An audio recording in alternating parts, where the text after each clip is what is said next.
Welcome to Actual Fandom. My name is Dane. Today I wanted to take a look at a news story that just came out. It's not the first time that this type of story has come out, but it's kind of continuing to shine a light on a problem within the comic book / film industry and how those relate to each other, as well as how certain anti-fandom, anti-SJW content creators, writers, and so on low-key admit that they really don't care about the creators. Let's get into it.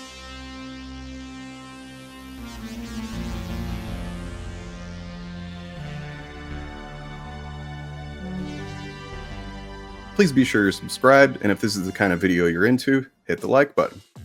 In July of 2021, Scarlett Johansson stunned Hollywood with a lawsuit accusing Disney of breach of contract for sending Black Widow day and date to Disney+, a move her lawyers said diminished its box office and the star's back-end compensation. So in other words, she had been promised a theatrical release, and Black Widow was sent to theaters as well as to Disney+.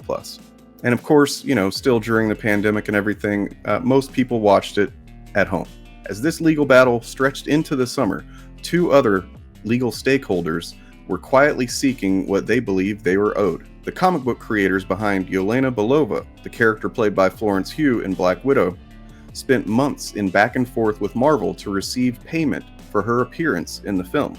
And this is something we keep seeing coming up over and over again, where a character is taken from the comic books, put into film, that character becomes super popular, the actor gets a long movie deal worth millions and millions of dollars, the movies make millions, billions of dollars, but then the people who created that character really don't get paid much at all. Jim Starlin, the creator of Thanos, got paid more for his few seconds of a cameo in Avengers Endgame than he did for the use of Thanos and anything related to that. And he created all that stuff. Thanos, the Infinity Gauntlet, the Infinity Stones, that was all Jim Starlin. But he barely got anything for the use of those characters.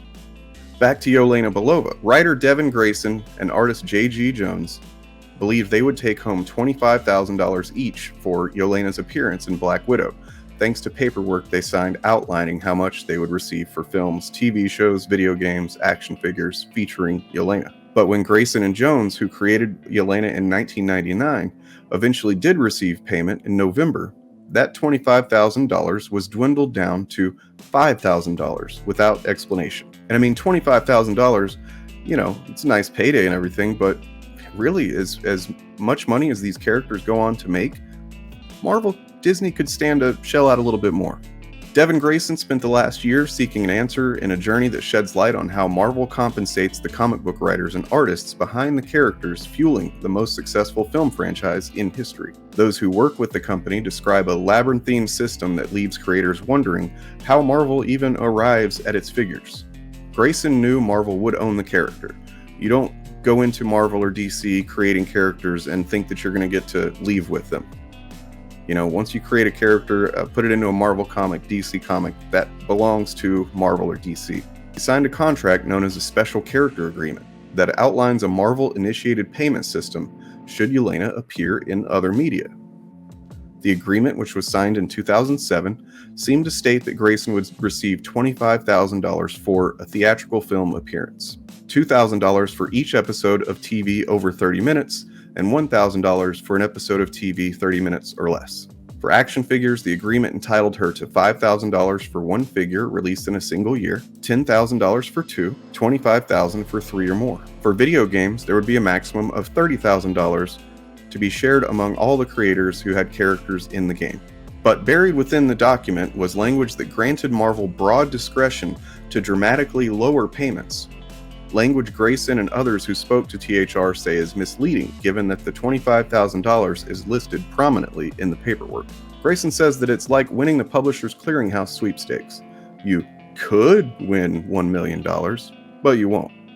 Grayson was a woman in a male-dominated industry back then, and did not want to make waves when she signed the agreement. She was happy to take what Marvel seemed to be promising her, and is only speaking out because she believes the company could stick to what it told creators.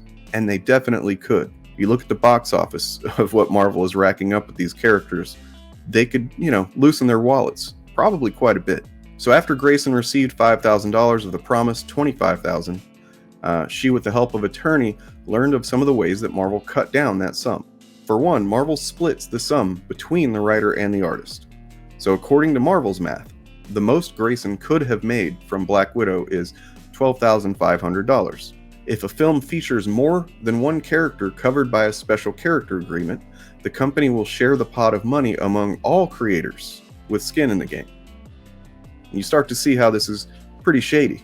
In other words, she was told the $25,000 for Black Widow would be shared across all stakeholders, presumably those behind characters such as Red Guardian and Melina Volstikov. Another way that Marvel shrinks the payments is by classifying some film appearances as cameos.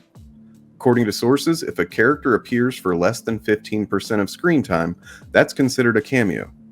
And by this standard, Sebastian Stan's Winter Soldier, a key character in Captain America Civil War, would only be considered a cameo. He appeared in 22 minutes of the film, under 15%. Captain America, Steve Rogers, who appeared for less than 7 minutes and 30 seconds in Avengers Infinity War, by this standard is just a cameo in the film. Joe Casey, who created America Chavez, who was a big part of Doctor Strange in the Multiverse of Madness, did not sign an agreement for that character. So he got paid nothing for her appearance in Doctor Strange 2. But he's still speaking out, not for himself, but in hopes that the industry starts to take a look at this issue and really change how it does this. As he said, maybe $5,000 means something to some kid in his early 20s that doesn't have a career. But for a lot of us who have been in the business for decades, it's kind of an insult.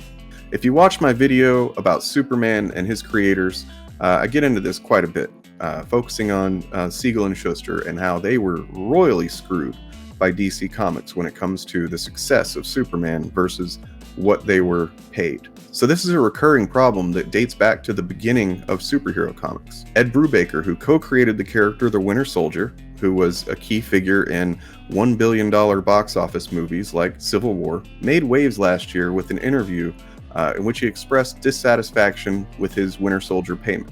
Quoting Ed Brubaker, "I have made more on SAG residuals than I've made on creating the character." Once again, like Jim Starlin, referencing the fact that he made a very brief cameo, he got paid more for that through Screen Actors Guild fees than for the use of the Winter Soldier, period. Ta-Nehisi Coates, whose run on Black Panther helped the $1.2 billion grossing Chadwick Boseman film get greenlit, backed Brubaker by saying, "I wish that Marvel found better ways to compensate the creators who helped make Black Panther, and he's fortunate that he doesn't depend on comics for his living." So that's the main focus of this issue and should be going forward, in my opinion, and hopefully in yours too. The comics industry needs to really change how they pay people that create the characters that are used to then make billions and billions of dollars. It's just reasonable that they should restructure how they do this. But a secondary point is that you never see, certain anti-fandom, anti-SJW, comics industry is dying types talk about this stuff. I mean, I've seen a couple of them mention it, but it's always in the context of this is another reason why the comics industry is failing. And it's like the comics industry isn't failing, for one, and they're only mentioning it for personal gain so that they can, use it as a tactic for dividing audiences away from mainstream comics and trying to get them to buy their indie crowdfunded comics. If these guys really cared about the industry as much as they say they do, they would be talking about this nonstop. Like I said, check out this Superman video that I made. I put a lot of work into it. It's one of my favorite videos that I've made, and it goes into this pretty in depth in terms of Siegel and Schuster and Superman. I appreciate you watching. If you're not subscribed, please do. Take care, and remember, ambassadors, not gatekeepers.